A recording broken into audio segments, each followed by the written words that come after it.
Stadt und Kirche entsetzt. Auf dem Weihnachtsmarkt einer evangelischen Kirchengemeinde in Darmstadt, da wurde wohl völlig unverhohlen anti-israelische und antisemitische Propaganda verbreitet. Ja, da gab es dann Schlüsselanhänger mit verbotenen Hamas-Symbolen oder auch Stoffbeutel, die Israel das Existenzrecht absprechen.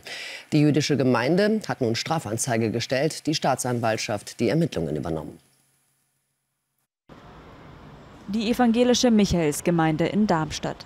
Hier wurde am 3. Adventswochenende der antikoloniale Friedensweihnachtsmarkt veranstaltet. Doch statt Frieden gab es ganz offen anti-israelische und antisemitische Propaganda. Der Darmstädter Oberbürgermeister zeigt sich empört.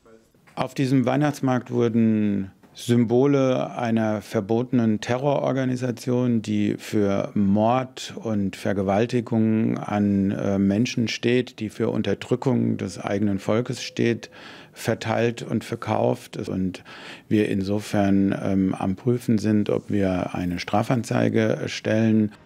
Wer den Weihnachtsmarkt besuchte, konnte an mehreren Ständen die Hamas-Parole "From the River to the Sea" lesen, die die Existenz des Staates Israel in Frage stellt. Auch Schlüsselanhänger mit dem roten Dreieck wurden verkauft. Es funktioniert mittlerweile als Erkennungszeichen der verbotenen Terrororganisation Hamas. Von der Propaganda der Hamas, die weltweit wirkt, wurde es dann benutzt, um im öffentlichen Raum jüdische oder auch israelische Personen oder auch Einrichtungen zu markieren und letztlich zum Abschuss freizugeben. Also das ist wirklich ein Symbol der Feindmarkierung.